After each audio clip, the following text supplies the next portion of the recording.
I remember thinking I was the luckiest man alive.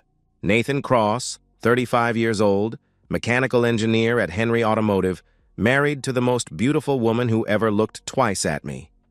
7 years of marriage, and I still felt that flutter when Vanessa walked into a room. Our life was perfectly ordinary, and I loved it that way. A modest 3-bedroom colonial in Maple Heights. Nothing fancy, but ours. The mortgage was manageable on my $60,000 salary, and Vanessa's part-time yoga instructor income covered extras. We'd talked about kids, but Vanessa always said we should wait. Lately, she'd been less enthusiastic about those conversations. My younger brother Ethan lived differently. At 29, he'd built a real estate empire that left him with more money than sense. His downtown penthouse cost more than I'd make in 5 years, and his garage looked like a luxury car showroom. Sometimes I felt that familiar stab of sibling rivalry parking my Honda next to his latest acquisition. But mostly I was proud. We'd grown up playing basketball in the same driveway, sharing comic books, covering for each other. Blood was blood. Our parents never hid their favoritism. Every family dinner showcased Ethan's latest investment, while my promotion to senior engineer earned polite nods. When Mom forgot my birthday but spent weeks planning Ethan's surprise party, I told myself it didn't matter. I was the responsible one, doing right because it was right, not profitable. That Saturday morning in October, I was making scrambled eggs when I heard the shower running upstairs. Vanessa always took long weekend showers, claiming meditation time. I'd learned to time breakfast perfectly, eggs ready when she emerged, coffee still hot. I loved these quiet moments. Morning light through our kitchen window, coffee and bacon smells, water running through our pipes. This was contentment, what I'd chosen over Ethan's flashy uncertainty, stability, loyalty, a partner who valued substance over show. Vanessa appeared wrapped in her blue robe, dark hair damp and curling, skin flushed from hot water. Even after 7 years, she took my breath away. 5'6" with perfect curves, green eyes that could be playful or mysterious. She'd been getting compliments lately. Yoga kept her in incredible shape, and she'd started spending more on clothes and makeup. She deserved to feel beautiful.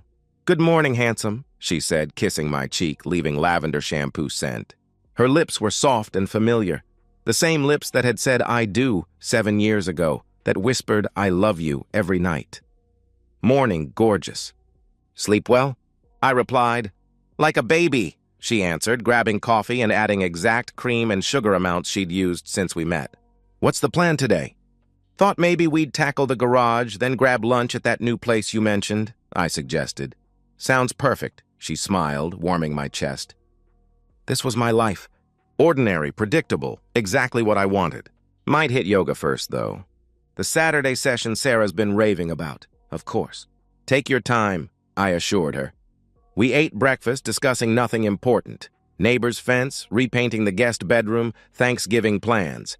Normal married conversation after 7 years of practice. I watched Vanessa butter toast and thought how lucky I was. I'd never been the exciting choice, the guy with grand gestures and expensive gifts. But Vanessa chose me anyway, chose stability and loyalty over whatever else was out there. She could have had anyone, but she'd chosen the mechanical engineer with the steady job. Monday morning at Henry, reviewing transmission specifications, my phone buzzed with Vanessa's text. "Missing you already. Can't wait for you to get home tonight." I smiled and typed back, "Miss you too. Love you." "Love you more," she replied immediately. 7 years in, and she was still texting sweet messages. I was the luckiest man alive. I remember smiling at that text, thinking I was the luckiest man alive. I had no idea that at that exact moment she was with him. The following Saturday started identically. Coffee brewing, bacon sizzling, water running upstairs. I was whisking eggs when Vanessa's phone buzzed on the counter. She'd left it while rushing to shower, something she'd been doing more lately.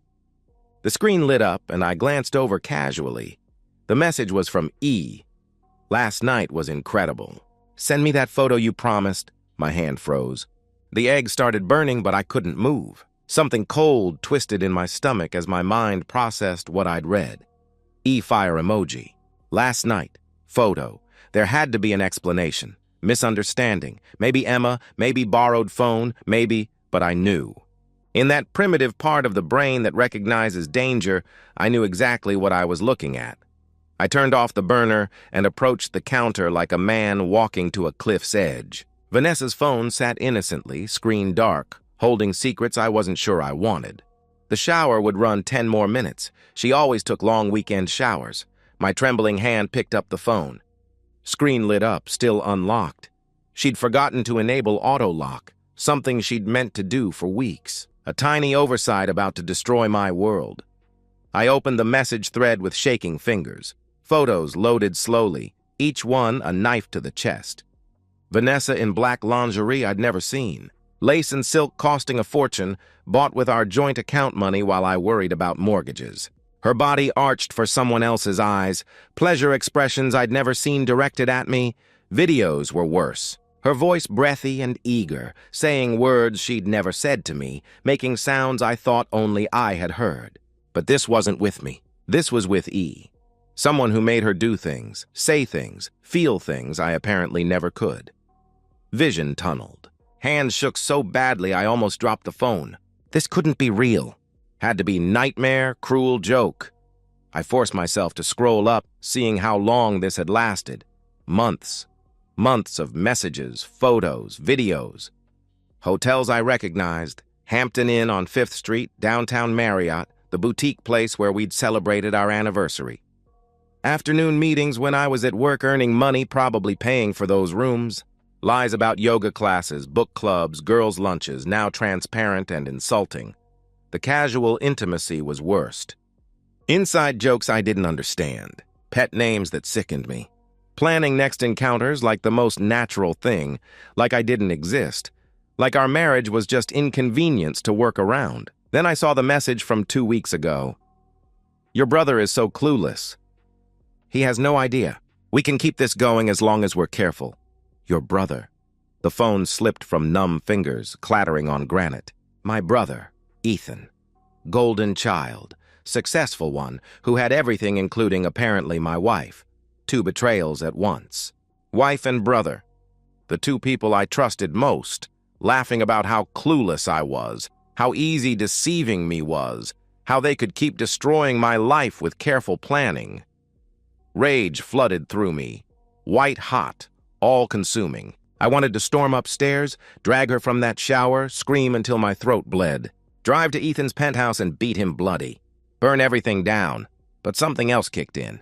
Something cold and calculating I didn't know I possessed. The thinking that keeps engineers from making fatal mistakes, that makes you double-check specifications before signing off. If I was going to destroy them, I needed to be smart. I picked up the phone with steady hands and started screenshotting. Every photo, every video, every damning message. I methodically documented months of betrayal. My wife's naked body spread across hotel beds for my brother's pleasure. Their casual cruelty laughing about deceiving me. I airdropped everything to my phone, then deleted airdrop records from hers. Cleared message app recent activity. Put the phone back exactly where it was, screen down, innocent looking. The shower shut off. I scraped burned eggs into garbage and started fresh. Hands moving on autopilot while my mind raced. Vanessa appeared. Same robe, damp hair, cheek kiss, and I sat eating breakfast with perfectly normal expression. Good morning? Babe, she said brightly, checking her phone briefly. No suspicion. No sense her world had shifted irrevocably. Sleep well? Like a baby, I lied, the words tasting like ash. She had no idea that while she was texting him that afternoon, planning their next hotel visit, I was sitting across from a divorce attorney with her entire affair documented on my phone. Monday morning, I called in sick for the first time in 3 years. Instead of Henry Automotive, I drove downtown to Mendoza and Associates. Paul Mendoza had been recommended by Jake from accounting, who'd survived what he called the divorce from hell, with house and dignity intact. The office was exactly what I expected. Professional but not flashy, walls lined with family law books and certificates. Paul was in his 50s, gray-haired with tired eyes that came from seeing every variation of human betrayal. He looked like a man who'd heard it all. I sat across from his mahogany desk and handed over my phone without preamble. My wife is having an affair with my brother. I need to know my options. I stated. Paul reviewed the evidence methodically, scrolling through screenshots, watching video portions, reading text messages. His expression didn't change, but when he looked up, there was something like respect in his tired eyes. "This is ironclad," he said simply. "Adultery, extensively documented, with a family member no less. In our state, this gives you significant leverage. You'll get the house, most marital assets, minimal if any alimony requirement. She'll walk away with almost nothing." Savage satisfaction flooded through me at those words. "Good, how fast can we move?" I asked. "Fast. We can file today, serve her within 48 hours, he explained. "With evidence this strong, her attorney will advise immediate settlement rather than risk trial. The whole process could complete within 3 to 4 months instead of dragging on for years." Paul leaned back and studied me. "What about your brother? Any plans there?" My jaw tightened. "I'm handling him separately. Be careful," Paul warned. "Don't do anything that could hurt your legal position. No physical confrontation that could result in assault charges. No documented threats. Keep everything clean until papers are filed. I won't kill him," I said flatly. "But he needs to understand what he's done." Paul nodded slowly.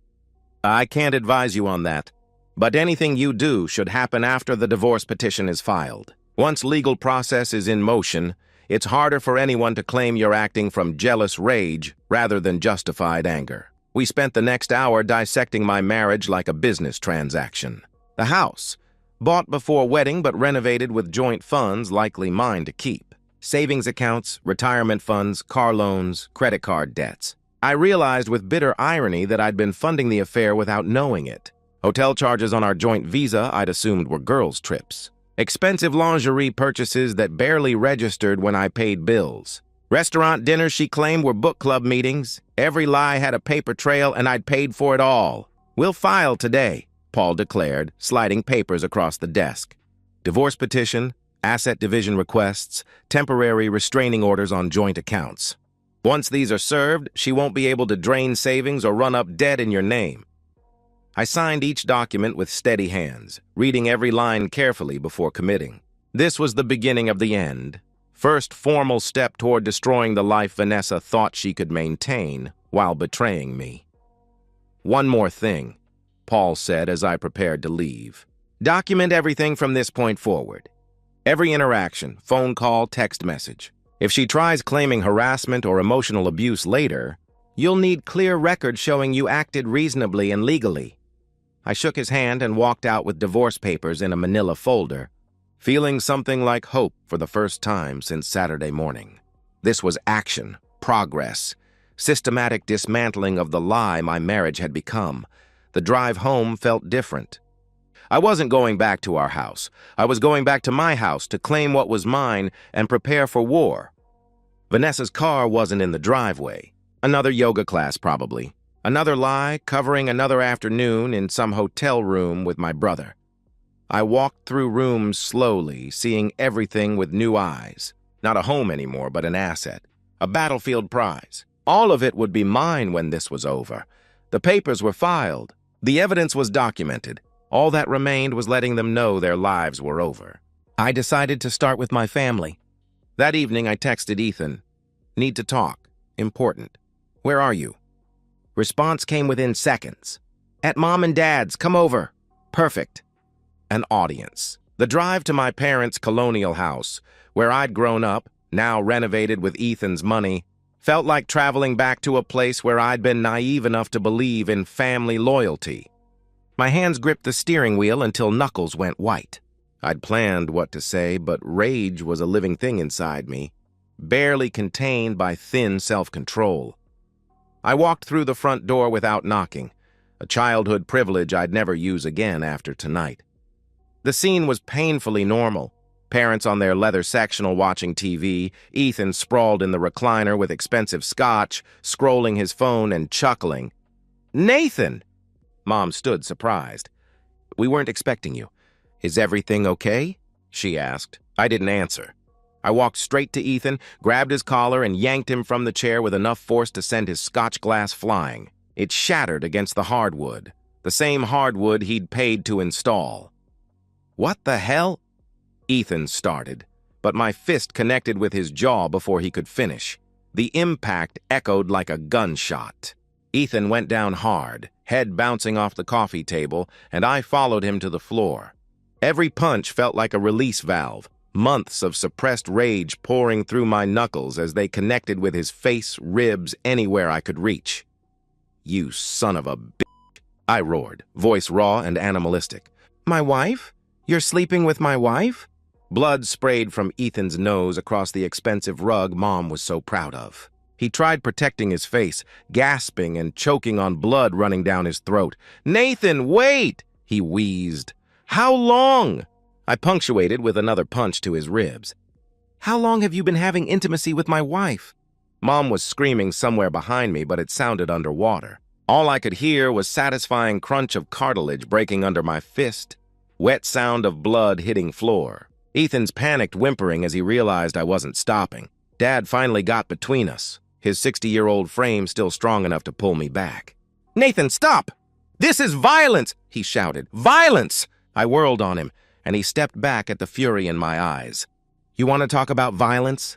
Your son destroyed my marriage! He's been sleeping with my wife for months!" Deafening silence followed. Even Mom stopped screaming. Ethan was on the floor, nose obviously broken, one eye swelling shut, blood pooling beneath him on his expensive hardwood. He was gasping like a fish out of water. "6 months," he finally choked out, words bubbling through blood. "Maybe 7. The admission hit like another physical blow. 7 months. More than half a year of betrayal, lies, them laughing about how clueless I was. "Nathan, calm down," Dad said, voice shaking. "Violence isn't going to solve violence." I laughed harshly. "What about what he did to my marriage? My trust? Our family?" Then I saw something in my father's face that made my blood turn to ice. Not shock, not surprise. Guilt. Recognition. "You knew," I said quietly. Silence stretched like a taut wire. "You knew?" My voice rose to a shout that rattled windows. "You knew and didn't tell me." Mom looked away, tears streaming. Dad's mouth opened and closed, searching for non-existent words. "Nathan, it's complicated," he started weakly. "How is it complicated?" "Ethan has been successful," Dad said, words coming out weak and ashamed. "He's built something impressive. We didn't want to cause problems in the family over what might just be a phase." The words hit worse than any punch I'd thrown. My parents, people who raised me, supposed to protect me, had chosen money over their own son. "So you chose him over me because he's rich?" My voice cracked. "You let your son betray me, sleep with my wife, destroy my marriage, and said nothing because he bought you this house? Pays for your vacations?" Mom sobbed openly.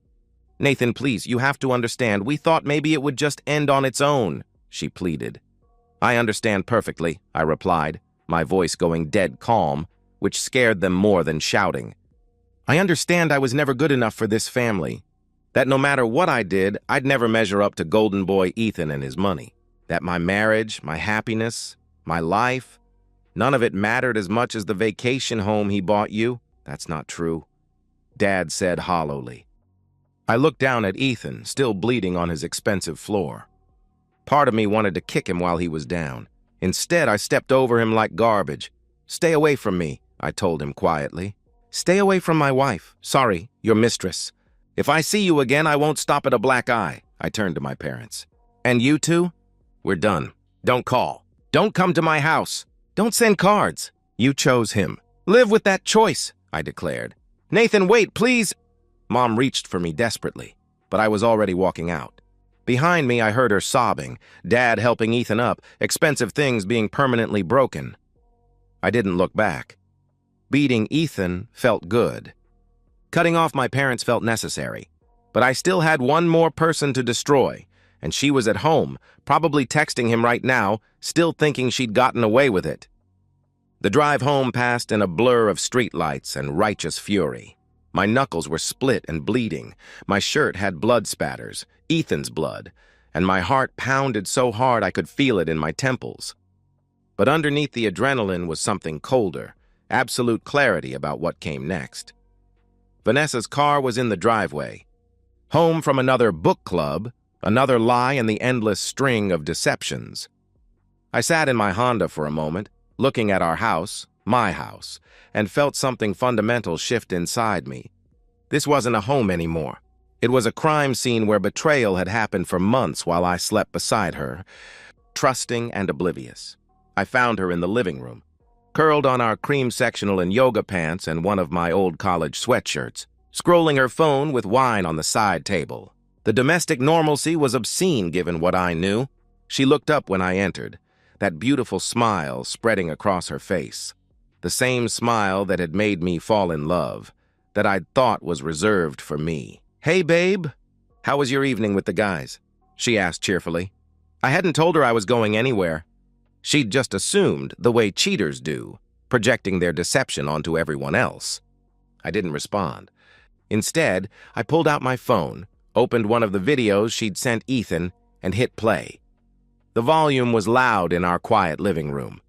Her voice filled the space, breathy, eager, saying words she'd never said to me, making sounds I'd thought only I had heard. But this wasn't with me. This was her performing for my brother, giving him what she'd never given her husband. Color drained from Vanessa's face so quickly I thought she might faint. She dropped her phone like it burned. "Nathan, where did you—" She started in panic. "Your phone, last Saturday morning. You left it unlocked," I interrupted, swiping to the text messages and holding the screen toward her. 7 months, Vanessa! 7 months of sleeping with my brother while I paid the bills and trusted you completely." She started crying immediately, loud, dramatic sobs that might have moved me a week ago. Now they just sounded like noise. "Nathan, please. Let me explain," she begged. "There's nothing to explain," I said coldly, walking past her toward our bedroom and starting to throw her clothes into suitcases from the closet. "Divorce papers were filed this morning. I have screenshots of everything, every photo, every video, every message. You'll get nothing in the settlement."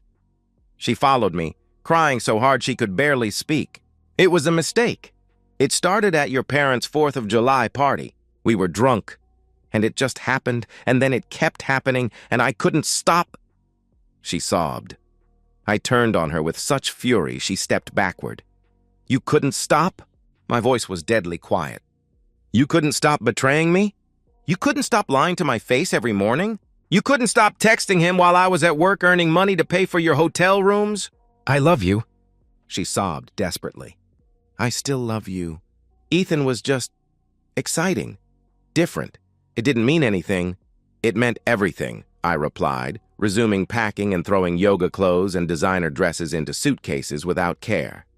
"It meant our marriage was a lie. It meant every I love you was bullshit. It meant you chose excitement over loyalty, novelty over commitment. It meant I never actually knew you at all."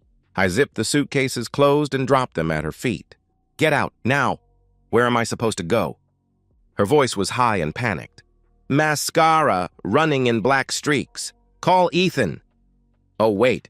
He's at the emergency room getting his face put back together after I beat the shit out of him for sleeping with my wife," I answered coldly. "Maybe try a hotel. You seem familiar with all the good ones in this city." "Nathan, please." She reached for me, but I stepped back like she was contaminated. "Get out!" The words exploded with such force she flinched and stumbled backward.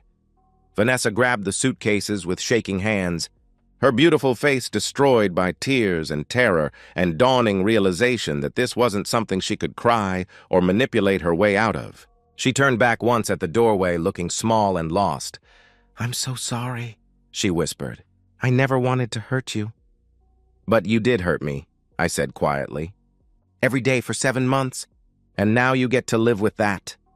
The front door closed with a soft click that sounded like the end of everything. I stood in our empty house, my empty house, listening to silence that followed 7 years of lies disguised as love. I walked through the rooms slowly, seeing them transformed. The living room where she'd texted my brother while I watched TV beside her. The kitchen where she'd kissed my cheek before going to meet him. The bedroom where she'd slept next to me while planning her next betrayal. Not a home anymore. Just a place where I'd been made a fool of. I sat on the edge of our bed, my bed now, and felt the full weight of what happened settle on my chest like a stone. The marriage was over. My family was gone. My brother was an enemy. My parents had chosen money over loyalty. Everything I'd built my life on had been revealed as hollow.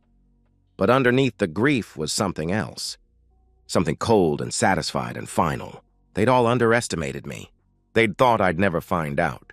Or that if I did, I'd forgive like the reliable, boring pushover they'd always seen. They were about to learn how wrong they were. My phone buzzed with a text from Paul Mendoza. Papers served. She's officially notified. How are you holding up? I typed back, better than expected. What's next? She thought she could beg her way back in. She thought tears would fix what she'd broken. She had no idea how badly things were about to get for her, or how little mercy I had left to give. The next 2 weeks passed in a blur of desperate contact attempts that I ignored. Vanessa called from numbers I didn't recognize, probably the highway motel where she was renting by the week, far from the luxury hotels where she'd been f***ing my brother. I blocked every number. She created new email addresses sending rambling messages about love and mistakes and second chances. I filtered them all to spam without reading past the first line. She showed up at the house twice. The first time, I watched through the window as she pounded on the door, calling my name, her voice breaking with desperation. I sat at my kitchen table and finished dinner while she cried on my porch. The second time, I called the police. "We have a woman here claiming to be your wife," the officer said when he called me back. "She says she just wants to talk." "She's my estranged wife, and she doesn't live here anymore," I replied calmly. "I've asked her not to come to my property. If she refuses to leave, I want her trespassed." They escorted her away with a formal warning. Through the window, I watched her get into a rusted Honda Civic that definitely wasn't the BMW I'd been making payments on. She'd lost access to more than just our house. My parents' reconciliation attempts were equally persistent and equally futile. Phone calls went straight to voicemail. Text messages accumulated unread. A handwritten letter from my mother got returned to sender without opening. "Return to sender," written across the envelope in thick black marker. The breaking point came when Mom showed up at my workplace. "There's a woman at reception claiming to be your mother," my supervisor said uncomfortably. "She's upset. Says she needs to see you." "Tell her I don't have a mother," I said without looking up. "And if she comes back, call security." But when I left that evening, she was waiting by my car. 62 years old and crying like a child, face puffy and desperate. "Nathan, please. Just 5 minutes. We made a mistake. We should have told you. We should have protected you instead of," she pleaded. "Instead of protecting your meal ticket?" I interrupted, not slowing down as I unlocked my car. "Instead of choosing the son who bought you a vacation home over the one whose marriage was being destroyed." "That's not how it was," she protested. "That's exactly how it was," I replied, finally looking at her, and she gasped at the coldness in my eyes. "You chose money over me.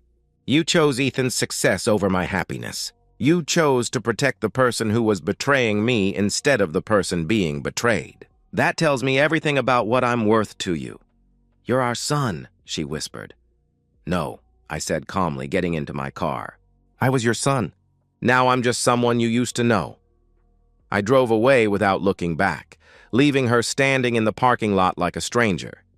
The divorce proceedings moved with brutal efficiency Paul had promised. Vanessa's attorney, tired-looking Patricia Holbrook, tried negotiating some settlement that would give her client more than the nothing she deserved.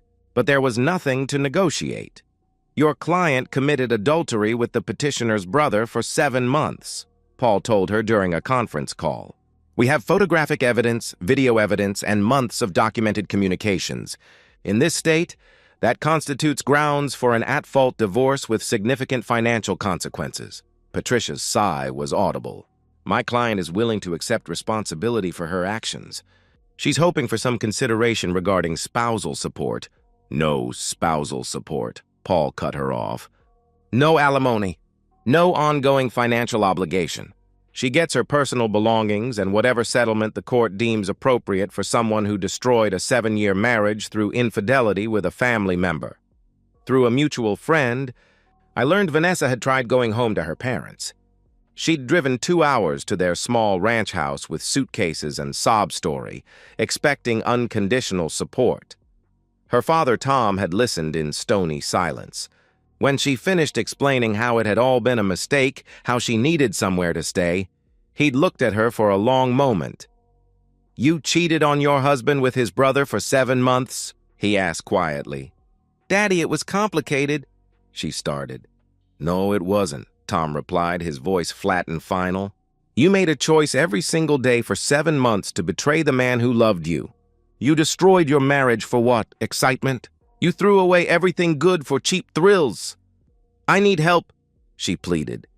"You need consequences," he answered, standing and walking to the door, holding it open. "You're not welcome here. We raised you better than this. Don't come back until you figure out how to take responsibility for what you've done." He'd closed the door in her face. When I heard this, I felt the smallest flicker of satisfaction. Even her own family had rejected her. She was truly alone. 3 months after filing, the divorce was finalized on a gray Tuesday in Judge Billy's courtroom. Vanessa sat at the defendant's table looking hollow and defeated. Wearing a discount store dress that hung loose on her frame, she'd lost weight living on a receptionist's salary.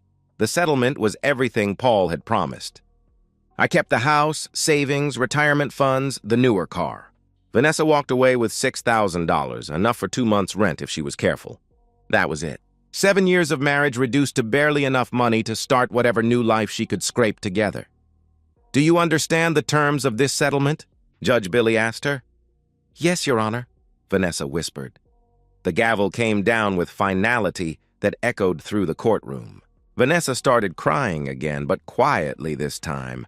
Like she finally understood, tears wouldn't change anything. Through legal gossip networks, I learned everyone's downfall details over following months. Vanessa was living in a studio apartment in the worst part of town, working as a receptionist at a pediatric dentist's office, her first real job in 7 years. Her social circle had evaporated once word spread about the affair and family betrayal. Ethan was facing his own karma. The real estate market had turned, and several leveraged investments were underwater. Without the emotional support system of family dinners and parental admiration, he was struggling with isolation he'd never experienced. The penthouse was on the market. Expensive cars were being sold off one by one. My parents made one final reconciliation attempt 6 months later. They sent a message through my Aunt Sarah. They want to make things right. They're asking for a chance to apologize properly. My response, delivered through the same aunt. They had their chance every day for 7 months, while they knew my marriage was being destroyed. They made their choice. There's nothing left to discuss. I'd heard that my father had aged visibly since our confrontation. The stress of losing both sons, one through disgust, one through lost respect, was eating at him. My mother had started seeing a therapist, trying to understand how she'd chosen so badly when it mattered most. I felt nothing for their struggles. They'd gambled on money over loyalty and lost. Now they could live with the consequences. The final chapter came almost a year later. Vanessa made one last contact attempt through a mutual friend. "She wanted me to tell you that she's changed," Michelle said during an awkward call. "She's been in therapy working on herself. She understands now how badly she hurt you, and she wants to apologize properly. Tell her I hope she finds what she's looking for," I replied calmly. "But it won't be with me." That door closed permanently the day I found her messages. They all thought I'd come crawling back eventually, that I'd forgive because we were family. They didn't understand that family isn't about blood, it's about loyalty. And they'd proven they had none. 6 months after the divorce, I barely recognized my own life, and I liked it that way. The therapy sessions with Dr. Rebecca Martinez had been Paul's suggestion. Initially, I'd resisted, but the weekly appointments became a lifeline I hadn't known I needed. Betrayal on this scale doesn't just damage trust in individuals, Dr. Martinez explained during one session. It damages trust in your own judgment. You're rebuilding not just your life, but your entire framework for understanding relationships. She was right. The hardest part wasn't the anger. That had burned clean and settled into something manageable. The hardest part was learning to trust my instincts again, to believe I could recognize honesty, to have faith that not everyone was capable of Vanessa's casual cruelty. But gradually, the fog lifted. I reconnected with college friends who'd drifted away during my marriage. Guys Vanessa never liked, probably because they asked too many questions. They welcomed me back without judgment. And slowly I remembered what it felt like to laugh without wondering what secrets were hiding behind other people's smiles. I joined a recreational soccer league, discovered my body still remembered how to compete, how to be part of a team that actually functioned. Saturday mornings that used to be spent making breakfast for a lying wife became hiking adventures outside the city. My legs burning as I climbed toward viewpoints that reminded me the world was bigger than my suburban tragedy. The promotion to senior engineer came with a $20,000 raise and corner office. That felt like forward momentum. Work became something I could pour myself into without reservation. At Jim Kowalski's summer barbecue, I met Iris Chen. She ran her own structural engineering consulting firm, specializing in earthquake retrofitting for historic buildings. We talked for 3 hours about engineering, travel, books. Deep conversations I'd forgotten were possible. She was intelligent without being pretentious, confident in a way that came from building something herself rather than depending on someone else's success. When she gave me her number, I realized I was genuinely smiling for the first time in months. I should mention I'm recently divorced, I said honestly. Still figuring out how to do this again. I appreciate the honesty, Iris replied. I'm not looking for someone to complete me. I'm looking for someone who can be whole on their own and chooses to share that with someone else. It was exactly what I needed to hear. 1 year after discovering the affair, I was thriving in ways I hadn't thought possible. The bitterness had transformed into healthy boundaries. The rage had settled into quiet confidence of someone who knows his own worth. The grief over lost family had been replaced by gratitude for relationships built on genuine foundation. Iris and I were building something real together, founded on honesty and mutual respect rather than convenience and shared bills. She knew my full story and respected my cautious approach to trust, without pushing for more than I was ready to give. Vanessa had attempted one final contact through a mutual acquaintance. She was changed. She was in therapy. She wanted to explain everything properly. Tell her I hope she finds what she's looking for? I responded to the messenger. But it won't be with me.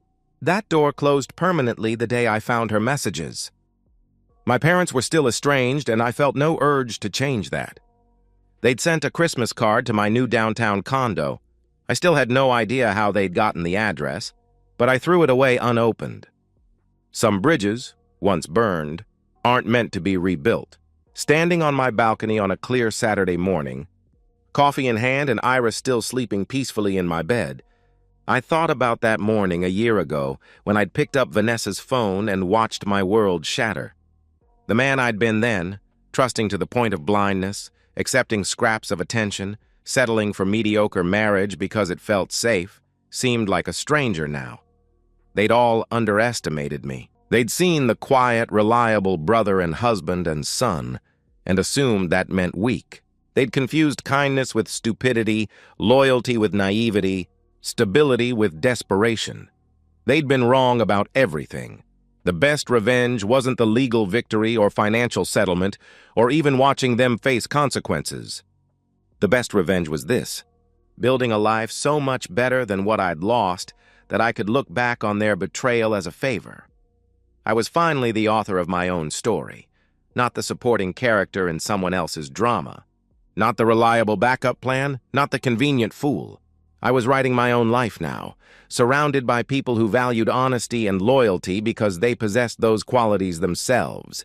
The man who'd discovered his wife's affair had been destroyed. The man who'd built something new from the ashes was stronger, wiser, and infinitely more alive than the one who'd come before.